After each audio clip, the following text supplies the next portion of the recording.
Halo semuanya, kali ini kita lanjut tentang pola desain perangkat lunak. Nah, di sini kita akan fokus bahas yang namanya decorator pattern. Oke, decorator pattern adalah sebuah desain pattern yang sifatnya struktural. Jadi dia mengubah struktur. Kenapa mengubah struktur? Seperti layaknya kita menambahkan dekorasi. Sebenarnya apa sih yang kita lakukan untuk dekorasi?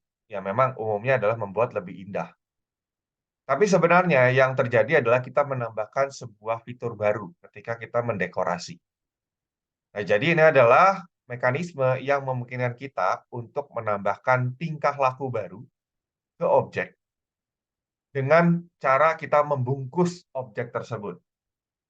Sama ya, kalau kita mendekorasi gitu kan, kita membungkus. Jadi kalau kayak ada benda kita mau jadikan kado, berarti supaya dia punya fitur kado apa kita bungkus dengan bungkusan yang indah gitu. Nah, ini contoh problemnya. Misalkan nih, kita ingin bekerja dengan engine notifikasi. Jadi notifikasi ini akan menginformasikan kepada user tentang event-event yang penting. Nah, pertama di versi awal nih, masih simple. Versi awal cuma diminta, oke, bisa kirim via email. Gitu kan? Jadi kita kasih emailnya, sebuah email atau kumpulan email, nanti dia akan kirim. Masih damai ya kerjaannya. Ternyata muncul versi 2. Sekarang kan sosial media udah mulai banyak nih. Ya udah, kita pengen tidak hanya email aja, gitu kan. Tapi dia juga bisa kirim di SMS, Facebook, dan WhatsApp. Oke, ya udah. Berarti notifier itu kita extend kan, karena kita pengen dia ada punya kemampuan tambahan. Jadi email, nah kita extend berarti ada SMS notifier, berarti dia masuk ke SMS, Facebook berarti ke Facebook, WhatsApp berarti ke WhatsApp. Nah, ternyata berkembang nih bisnisnya. Maka programnya juga berkembang supaya lebih komprehensif lagi. Jadi kita nggak hanya mengirim message ke satu platform aja, tapi kita pengen dia untuk multiple platform. Jadi bisa nih email tambah SMS, SMS tambah Facebook, Facebook tambah WhatsApp, dan semua jenis kombinasinya. Jadi nanti user bisa milih. Nah, permasalahannya adalah ketika kita membentuk menjadi kelas diagram, kalau kita pengen mengakomodir semua kombinasi yang ada, itu berarti kita bikin kelas banyak banget, gitu kan? Kalau 3 aja mungkin bisa jadi 6 kombinasi, gitu kan? Apalagi lebih daripada itu, gitu.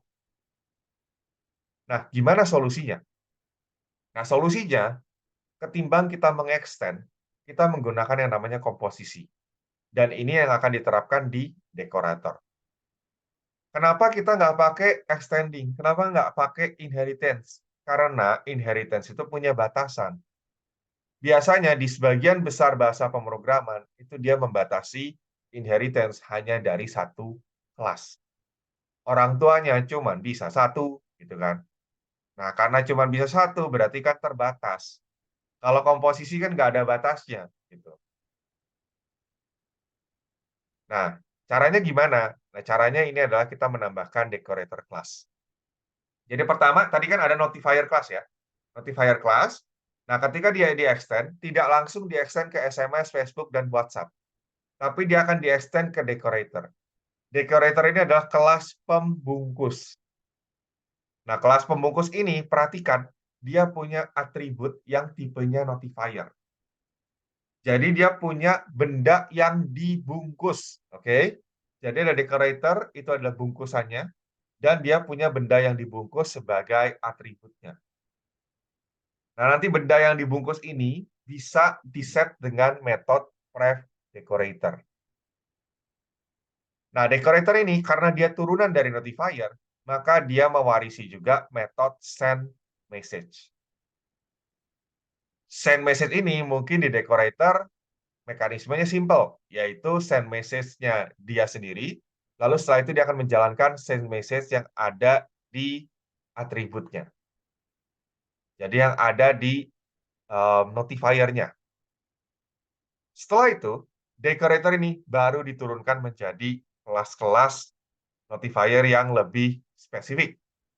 Misal, SMS, Facebook, WhatsApp. Nah, itu lebih spesifik.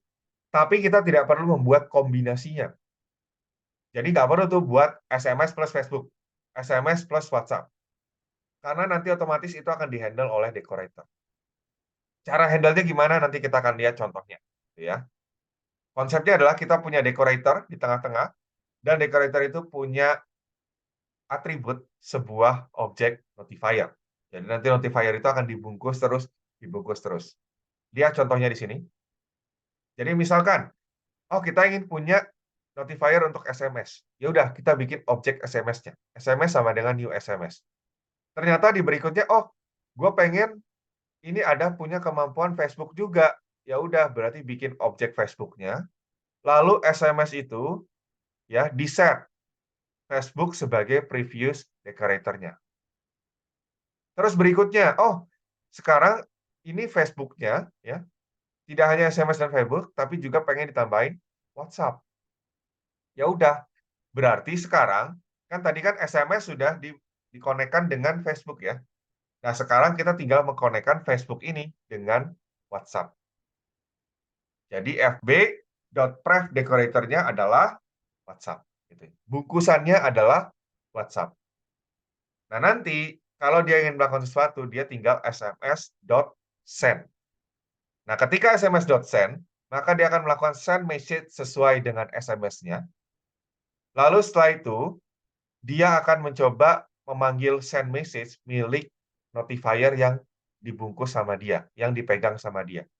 Jadi nanti SMS akan memanggil send message punya SMS, lalu dia akan memanggil send message-nya punya FB. Di mana di FB itu, dia akan melakukan hal yang sama, berarti send message-nya FB, lalu dia akan memanggil send message-nya dari punya WA, atau dari punya WhatsApp. Gitu. Jadi di sini sebenarnya kalau dilihat, ketika kita memanggil prev decorator, itu seperti mengkoneksikan, ya. Mengkoneksikan decorator-decorator yang ada. Jadi ada SMS, ada FB, dan WA. Nah, ini kurang lebih kalau dalam bentuk struktur, ya. Jadi nanti ini peran utamanya ada di program utama atau klien. Jadi nanti akan saling menyambungkan, lalu setelah itu nanti di-execute. Nah, ini nanti komponen ini nanti punya beberapa ini konkret komponen, ya. Beberapa yang mengimplement dia. Lalu bisa juga ada base decorator-nya, nanti dia akan punya concrete decorator-nya. Tapi kalau mungkin pusing dengan hal seperti ini, lihat aja dari contoh ini. Ya. Ini kurang lebih tentang decorator. Kapan dipakai decorator? Kalau kita pengen menambahkan behavior tambahan pada saat runtime. Jadi kan biasanya kalau kita ingin menambahkan sesuatu, sebenarnya kan kita harus mengcompile ulang semuanya. Tapi kalau dalam konsep paradigma pemrograman berorientasi objek, kita bisa pisah-pisah. Jadi kita bisa hanya ganti sebagian aja, tanpa perlu mengcompile ulang sisanya. Nah, terus decorator pattern juga bisa dipakai kalau nggak memungkinkan untuk mengextend dengan yang namanya inheritance. Jadi ini sebenarnya adalah salah satu mekanisme untuk menggantikan inheritance. Jadi kalau kamu punya kelas inheritance dan kamu ingin membuang inheritance-nya, bisa dengan menggunakan decorator pattern. Nah, apa pro-nya? Tadi ya, berarti kita bisa extend tanpa membuat kelas turunan, dan kita bisa menambahkan behavior pada saat runtime. Kita nggak perlu nge-stop semua programnya, lalu kita compile ulang. Nggak usah. Terus bisa juga combine beberapa behavior dengan membungkusnya dengan beberapa decorator. Tadi ya, kita nggak perlu buat semua kombinasi FB, SMS, sama WhatsApp. Kita cukup perlu buat 3. Nanti kombinasinya bisa dibentuk dengan kita membungkus berkali-kali. Single responsibility principle berarti kita memecah ya sebuah kelas besar menjadi kelas-kelas yang lebih kecil. Ada kelemahan tentu saja gitu ya. Pertama, ini kan mekanismenya dibungkus ya. Sama kayak kita bungkus kado. Kalau kita bungkus berkali-kali, terus kita pengen buang bungkusan yang di tengah-tengah, ribet kan? Nah, ini juga sama. Misalkan nih, SMS dibungkus ke Facebook, Facebook dibungkus ke WhatsApp. Terus kita pengen buang Facebook-nya. Kan ribet ya ngebuangnya, gitu kan. Terus berikutnya lagi, susah mengimplementasikan decorator yang behavior-nya tidak bergantung pada urutan dari decorator tag-nya. Dan yang ketiga lagi, initial configuration ya, bakal jadi jelek. Jadi kalau dilihat tadi kan bentuknya udah aneh ya. kok ada turunan tapi turunannya punya atribut dari atasnya gitu kan, superkelasnya gitu. Oke, seperti itu saja. Terima kasih.